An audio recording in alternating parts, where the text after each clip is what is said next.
Good morning, everybody. It is Friday. It is August 21st. This is Rich Haley. We're here with Morning in the Mountains, Sports in the Smokies edition. Hello, everyone. Glad you made it. Glad I made it. It's kind of a dreary morning, but there's all sorts of good stuff going on in the world of sports, which is a nice change. So we're going to talk about that. We're going to be covering some of the major league action in baseball, soccer, and basketball. And then, of course, we're going to get to the items of real interest, local sports. We'll talk some college football, and we'll also talk about high school football, which is kicking off tonight. So we're going to do all of that and in just the next 30 minutes. So hang out, have fun, and let's go ahead and get started. So we're starting off with Major League Baseball. And in Major League Baseball, we've got several different stories, starting off with the Mets being the latest team in the Major League Baseball to have some players and staff test positive for COVID-19. Small issue for them. They've had one player and one staff member test positive for COVID. And they did, out of an abundance of caution, they have postponed 2 or 3 games. That brings it up to 34 games so far this season that have been postponed due to COVID in Major League Baseball. Now, most of those are the Cardinals, Phillies, and Reds, and they've been making up those games as they go along, but now the Mets will have a few games to make up as well. Last week, we talked about the Cleveland Indians having 2 players who broke the curfew, broke the bubble, and went out with no reports of any new COVID cases in Cleveland. Looks like they are not going to have any problems with that. The Cubs, still no COVID cases, which is nice for them. And they were the leading team in baseball with the best record. They have been eclipsed, and it's now the Dodgers. So the Los Angeles Dodgers have the best record in baseball right now at 18-8. Most of the teams are at right around 26 games, except for those that are making up games. Remember, it's only a 60-game regular season this year, so they're over 1/3 of the way through the season already. Got a couple of comments already. Thomas Rimmer, who has said, "Good morning and go Smoky Bears." Thomas, good to see you up and about. And yes, go Smoky Bears. We're going to be talking about that later in the show. I will be at that game covering it, and we'll be coming to you live this evening, letting you know what's happening with the Sevierville Smoky Bears. Also got a comment from John Peterson. Morning, Rich. Go Cubs, go, and go Maryville Rebels. Well, good luck with the Maryville Rebels. The Cubs clearly don't need luck. They're doing extremely well. They don't have the best record anymore, but they're still right in it. The A's have the second best record at 17-8, and then the Cubs are at 16-8. So all 3 of those teams are doing very well, and not coincidentally, they're also managing their COVID issues very well. So right now, Major League Baseball is moving on. They've had several different outbreaks. Like I've mentioned, 4 teams with significant enough outbreaks that they've had to postpone games. But they're still moving forward. They're still playing games.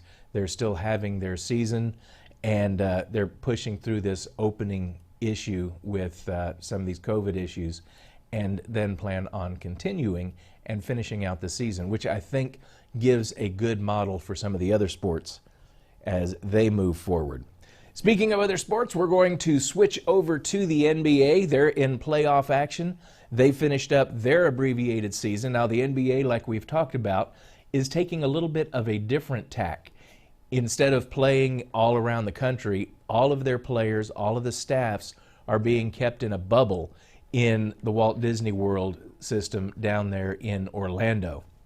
So they're not playing in front of live fans. They've got video projection screens. They pump in crowd noise, and they're just doing the best they can. And that approach is working for them. They have not reported a single case of COVID-19 so far during the completion of the regular season and now into the playoffs. So as we move forward in that, and they move forward in the playoffs, one of the things that we covered for you last week, the Memphis Grizzlies had played their way into the play-in tournament up against the Portland Timberwolves. And unfortunately for the Grizzlies, they were one and done. Portland won, and excuse me, I said Portland Timberwolves, didn't I? It's Minnesota Timberwolves. So Portland Trailblazers won that game to make it into the playoffs. So we don't want to talk about soccer yet. So as the playoffs have been commencing, we've had 2 games in the first round for all of the teams. Houston Rockets won last night with a 111-98 score over the Thunder to take a 2-0 lead in their series. The Heat 109, Pacers 100, and again, the Heat there takes the 2-0 lead. Milwaukee evened things up with the Magic. Magic took the first game, but Milwaukee took the second game, 111-96. And in the last game of the evening, the Portland Trailblazers, who jumped out to a 1-0 lead over the Lakers, were utterly dominated by the Lakers, 111-88. LeBron James was limited to 10 points in the game, but clearly the Lakers were functioning at a level where they didn't need LeBron James to have a huge game. And it really looked like Portland was... they had a very bad shooting night all around, and it looked like they were playing flat, like they were just kind of worn out. So their series is evened out at 1-1 with the Lakers. And Portland is the 8th seed, Lakers number 1 seed, but Portland is much better than an 8th seed. So that's going to be a very competitive series and will be interesting to watch for the next couple of games. The other thing that happened in the NBA last night was the draft lottery, and the Minnesota Timberwolves, I knew I wanted to talk about them, came out on top, and they will get first pick in the NBA draft, with the Golden State Warriors picking up that second pick. So that's going to be interesting to see how that goes. The draft lottery was a little bit weird. Again, done virtually, no crowds. Everybody was in different places, so some of that excitement, some of that drama was missing. But they did get it done, and the NBA draft will go on as currently scheduled. Yep, and I went backwards. Let's go forward to the MLS. So Major League Soccer is continuing. They are starting to play in front of more crowds.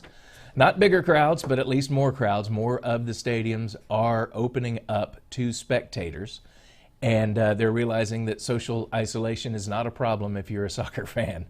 Stadiums are large and the crowds are very sparse. Opening up for our local team, one of the new expansion teams in MLS, Nashville. Since the break due to COVID-19, they've had 1 win and 1 tie against Dallas, and those were the 2 games that they played early last week, right as the MLS is Back tournament was completed. And their next game is tomorrow, and they're going to Atlanta to Mercedes-Benz Stadium to take on Atlanta United. So that will be their next opportunity to notch a new win.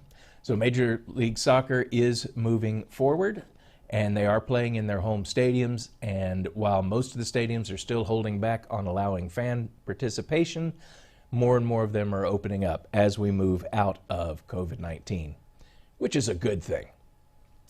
So next up, NASCAR. So we're going to talk about NASCAR now.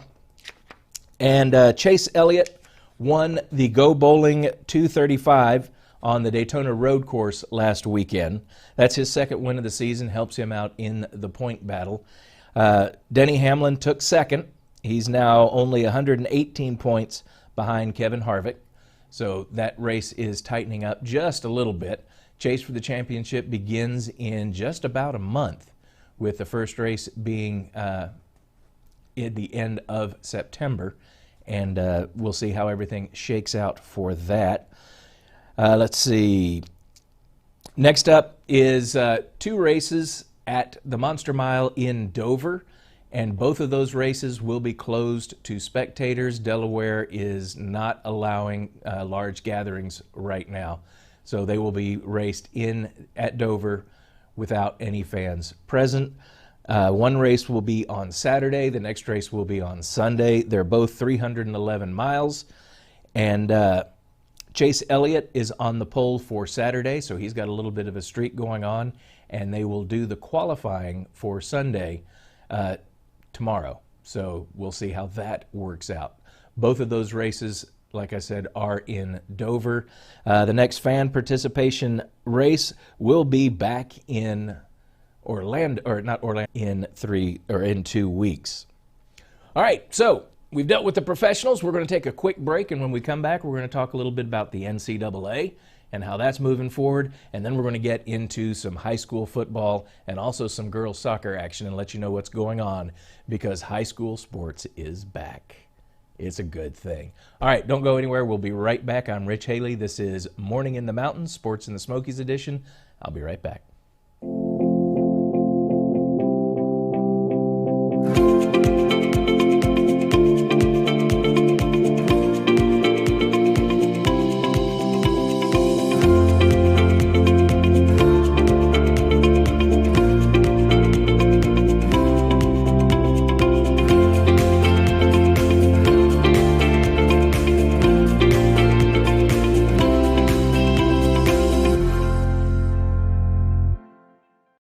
Want more Mountain Fun Life?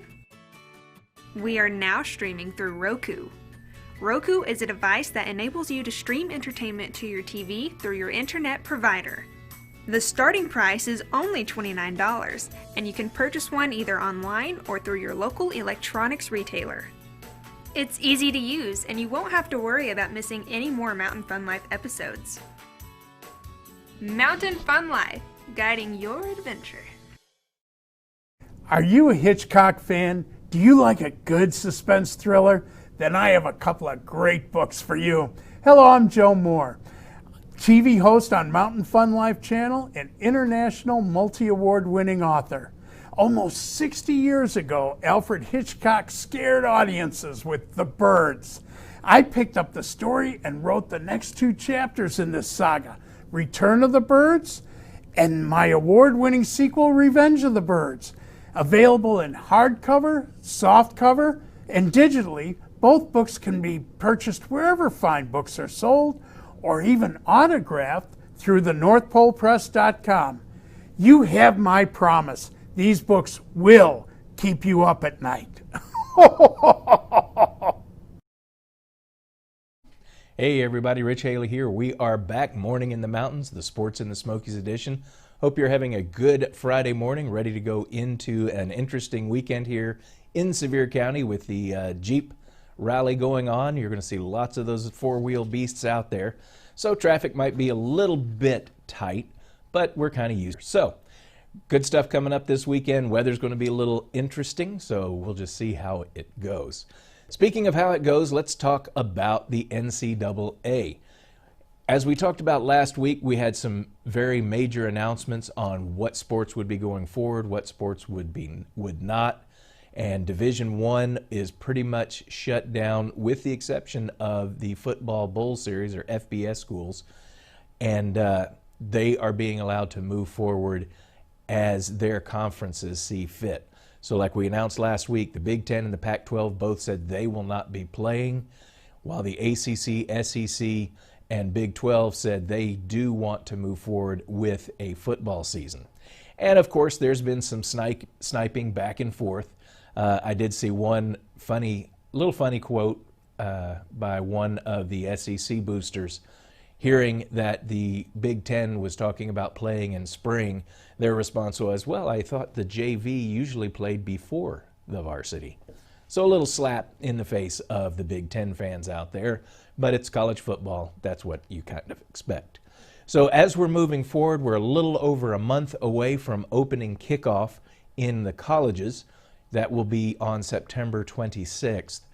We've got a couple of different stories moving around in the NCAA as far as them getting ready. Notre Dame reported 5 positive COVID-19 results, and quarantined 6 more people associated with the program, and there wasn't any information available on how many of them were players and how many of them were staff, only that there were some of both.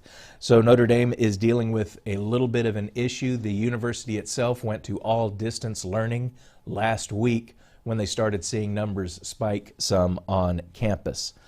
Here in the SEC, Ole Miss had 13 players test positive. Auburn had 33 players test positive and 1 staff member test positive. So all of those are things that the different conferences, different teams are going to have to deal with as they move forward in this process of coming out of isolation. Haven't seen any numbers talked about for UT. Florida has had a couple of cases, and we'll keep an eye on that and see what is going to happen. Auburn having 33 players and 1 staff member is the biggest case that I have heard of. So what's going to happen when the stadiums open in September? There's going to be a lot of social distancing required. There's going to be a lot of restrictions on the size of the crowd allowed in the stadiums. And Tate Reeves had a great comment on Twitter. Says, I know this won't be popular, but there will be no game day social gatherings around stadiums, no rallies, parties, or tailgates. It's no fun, but it's what allows the athletes to play. I'd still rather be in the SEC with no tailgates than the Pac-12 or Big Ten with no football. So, keeps it in perspective, lets you know exactly what we are looking forward to as we move forward. Is it going to be what we want? No. But will we have football? Yes. So we'll keep that in perspective. So let's move on to the Vols. The Vols are currently in practice right now. They are moving forward, getting ready for this season to begin. They kick off at South Carolina on the 26th of September, and their home opener, they're going to meet Missouri on Halloween the 31st. Tennessee has banned tailgating, but there hasn't been any word on whether they will allow the Vol Navy to assemble at those docks. Some of the docks where they assemble are part of university property. Some of them are private property. So don't know how that's going to all shake out. We'll just have to wait and see. Again, the schedules were rearranged. If you haven't looked at the schedule in the last week, go take a look at it because there have been some changes and some traditional matchups are moved around. Florida is now at the end of the schedule instead of the beginning of the schedule. One of the things Tennessee fans have said for years is they wanted to play Florida later in the season, and this year we're going to get that wish. How will it work out? We'll have to see as we move through the season. With the change in the schedule, with Tennessee playing all SEC competition and the SEC being fairly strong this year, that might cause some problem as far as Tennessee's overall record at the end of the season. So we'll have to watch and see, especially these first 2 games, should be wins for the Volunteers in my inexpert opinion, not having seen any practice and not knowing what's going on with COVID right now. But getting off to a 2-0 start would be a great thing for the Vols. All right, I misspoke. Let me correct that. The Missouri game is 10-3. That's the 3rd. It's not the 31st. The 31st is an open date for the Vols. Tennessee did get some bad news this week. Cade Mays, the transfer, has been ruled ineligible to play this season by the NCAA. He is filing an appeal. He's retained an attorney for that. The initial waiver request was turned down. When a player transfers between universities, there is a process to go through to see whether they can play immediately the following season. And in the case of transferring within a conference, you need 2 waivers, one from the NCAA itself, one from the SEC. Cade Mays' NCAA waiver request was rejected. So he's working on an appeal for that. This is something Tennessee has experience dealing with. You remember during basketball season, Euraplastic ran into the same issue and missed half the season before his transfer appeal was finally approved. So we'll see how that works out. Cade Mays is projected as a starter if his appeal is granted, and he will be anchoring what is already a pretty good offensive line for the Vols. Last year was a growth year for Tennessee, and this year, all things being equal, we would have expected to see a much tighter, much better group on the field. Now, with all the uncertainty surrounding COVID-19 and the schedules, it's hard to see how that's going to affect team chemistry. And we won't really know until we see what happens on the field. So we'll have to see how that goes. Philip Fulmer announced this week that the UT athletic program is going to lose somewhere between $30 and $40 million from the restrictions placed on football. And that's if they play a full season. If the season gets shortened or canceled, then they're going to lose even more. And that's going to have a huge, huge impact, not just on the football team, but on all sports, because the football team, revenue from football pays for most of the other sports. In general, UT basketball is very close to break even, a little positive, a little negative. Lady Vols are slightly negative, but all of the other sports operate at a loss, and their operations are made possible by football revenue. So if you see a $30 to $40 million shortfall in the football revenue, that is going to have a definite impact on the other sports moving forward throughout the year, and more importantly, next year, because the money made this year is what funds next year. And with that kind of a shortfall, there's going to be some tight times in athletic departments all over the United States, not just at UT. So there will also be an impact on the general funding for the university. Football brings in a lot of money, and when that money is lost, it definitely has an impact on the university as a whole. The other issue that's being talked about is, will there be fans allowed in Neyland Stadium? There hasn't been an official announcement yet, but the rumblings I'm hearing are that yes, fans will be allowed into Neyland Stadium, but they're looking at limiting capacity to about 20 to 25% of the stadium. And there's no word about what services will be available, whether there will be concessions or not. My assumption going forward is if they allow fans in, they will allow for concessions, but we don't know anything for a fact at this particular point in time. They will make that decision as we move forward. The other thing that we are hearing for certain is if spectators are allowed, masks will be required going in and out of the stadium. All right, so now it's time for my favorite part of the show, and I'm sure that Thomas Rimmer has been waiting for this, as well as probably Craig Brummerstad. Let's talk about high school football. So we're ready to talk about high school sports finally. And we've been trying to get here, we're here. Football kicks off tonight. There were already a couple of soccer games and girls soccer played, and there's games being played today and games being played throughout the weekend in girls soccer, and we're going to get you up to date on all of that in the next few minutes. Got a comment from Craig. Craig says the Halls versus Gibbs game started off slow as expected due to limited practice and time to prepare. But once both teams got in the groove, you could see both teams are evenly matched and are going to make a good run for the playoffs.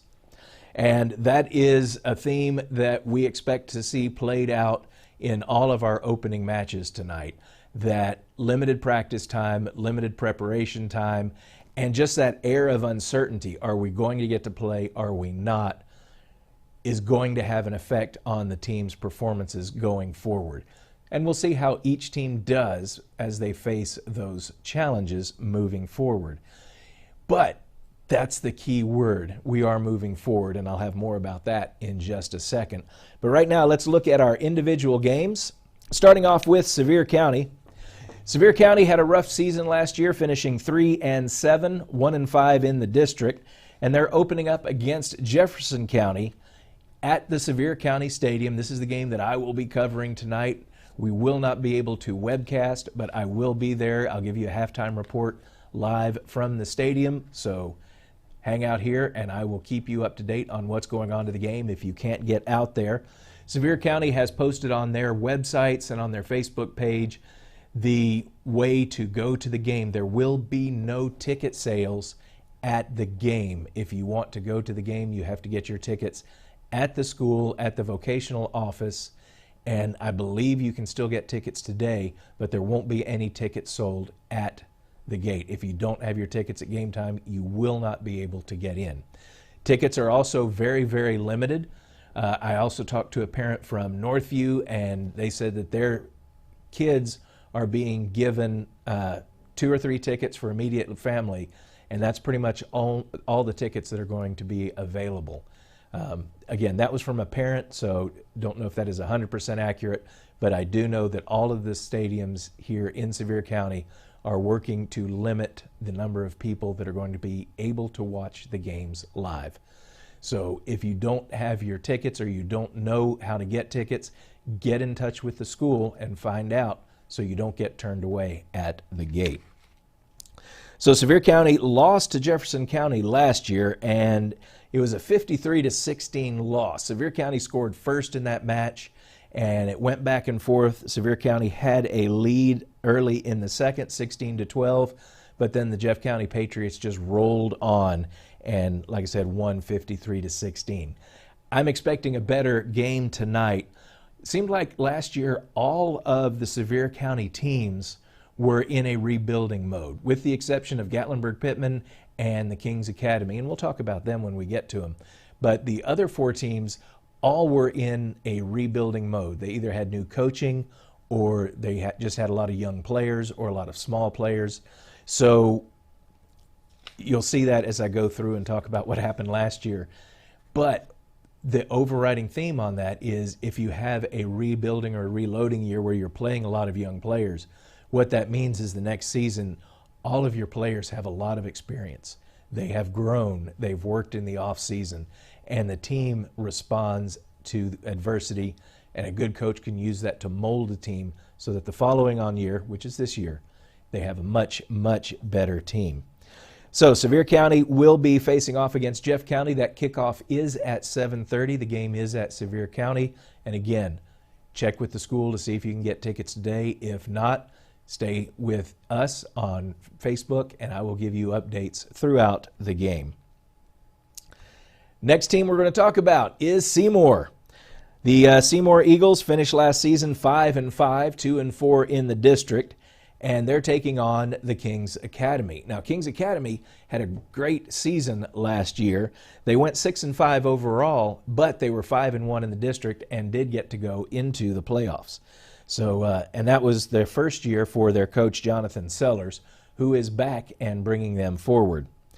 Seymour has their second-year coach, Scott Branton. He took over the program last year and took the team, like I said, to that 5-5 record, where the year before that they had a very, very tough several seasons. So Branton is building the program there, and we'll see what they can do this year. Seymour won last year 24-18, and the closeness of the score tells you a little bit about the relative strength of the two programs.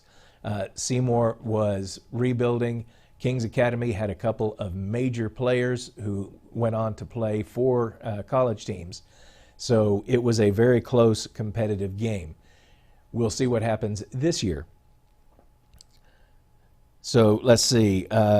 Seymour, Gage Kitts was the major player for Seymour, and he has graduated. Brendan Harris. Pigeon Forge joined Northview with a 1-9 record, 1-5 in the district.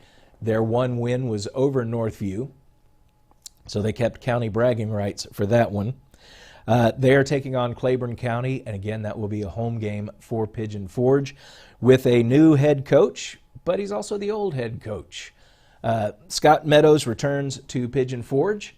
Adrian Watson leaves after 3 years, and Coach Meadows will be bringing his Tigers back up to the form that we expect, we hope. It's going to be a struggle, and again, with COVID-19 and all the uncertainties that we've had, don't know what's going to happen. So it's going to be an entertaining night of football, and I really expect we'll have some interesting games and interesting results. So we don't want to leave without talking about other sports. We've got high school soccer. Girls soccer is starting up. We have 2 games today. Sevier County is taking on Jeff County in soccer today. And Sevier County and Jeff County played last night, as did Pigeon Forge and Lenoir City. Tonight, Seymour is at South Doyle, and Pigeon Forge is on the field again at Cosby. Then on Tuesday, Northview takes on Seymour. That's going to be a major game. And TKA's opening game, Kings Academy lost to West 3-0 in volleyball. So that's our local high school sports. We will be bringing you as much sports as we physically possibly can. And we're going to take a quick break, and when we come back from that, I'm going to tell you more about how we're going to be bringing you all those sports. So don't go away. We're going to wrap up in just a minute. I'm Rich Haley. This is the Mountain Fun Life channel, and you're watching Sports in the Smokies. Don't go anywhere.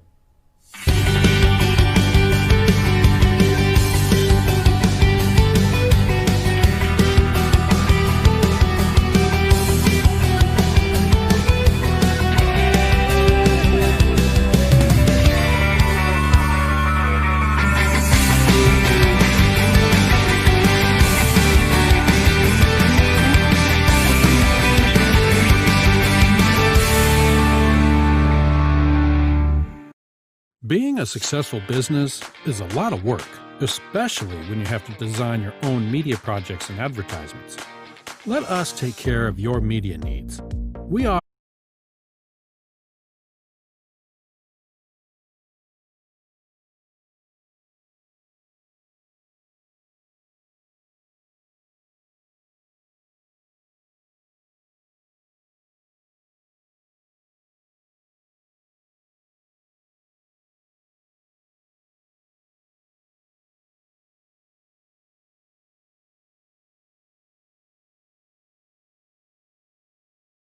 ever been. These gardens rival the best. The best value in the Smokies. You'll want to visit Parrot Mountain and Gardens.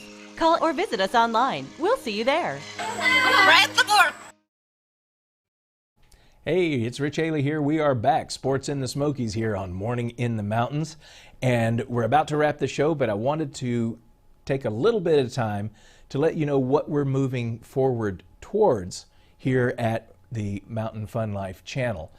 As the sports season begins again, and as we start getting high school players and high school sports on track and moving forward, we want to be able to become your sports source for news and information and games, everything that we can do to bring you the local athletic competition, specifically high school, but also some of the other things that are going on around here.